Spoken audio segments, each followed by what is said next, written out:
अगर आपने अभी तक हमारा चैनल सब्सक्राइब नहीं किया तो अभी सब्सक्राइब करें और बेल आइकॉन को क्लिक करके हमारी लेटेस्ट वीडियोस के बारे में अपडेट। अस्सलाम वालेकुम, हमारे चैनल में खुश आमदीद।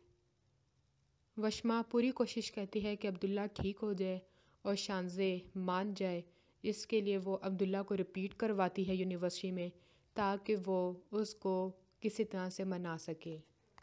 माजबीन उससे कहती है कि मैं पार्लर से तैयार हुई थी तो मेरी शादी पक्की हो गई, और तुम भी पार्लर से तैयार होना, तुम्हारी भी बात पक्की ज़रूर हो जाएगी। वो उसकी बात पे अमल करता है और पार्लर से तैयार होकर उसकी फैमिली सारे शानज़े के घर जाते हैं। और उधर माजबीन की शादी भी हो रही होती है, मगर दूल्हे वाले उसका जहेज सारा पैसा लेकर भाग जाते हैं और सारे लोग माजबीन को ताने देते हैं कि तुम अपने दूल्हे को नहीं बचा सकी, अब सारी ज़िंदगी कुंवारी रहना। और उधर शानज़े भी अब्दुल्ला को साफ इनकार कर देती है, तो वो दिल बहलाने के लिए माजबीन की शादी पे आता है, लेकिन वहाँ पे पता चलता है कि उसकी शादी टूट गई है। तो वो वहाँ पे खुद उससे निकाह कर लेता है और अपने घर ले आता है।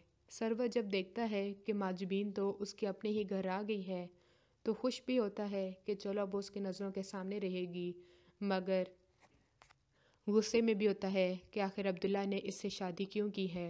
तो वो अब्दुल्ला को धमकी देता रहता है, मारता रहता है, और उधर माजबीन को भी उनसे रहने नहीं देता।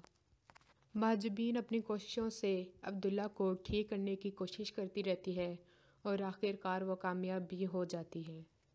और अब्दुल्ला भी माजबीन की मदद करता रहता है ताकि वो सरवर उसको मज़ीद तंग ना करे। अब्दुल्ला शानज़े को फिर भी नहीं भूला होता और माजबीन को ये पसंद नहीं आता। वो चाहती है कि वो शानज़े को भूल जाए, और इस बात पे दोनों में खूब लड़ाई भी शुरू हो जाती है, और इसका फ़ायदा सरवर भरपूर उठाता है। मज़ीद विगत के लिए अल्लाह हाफ़िज़।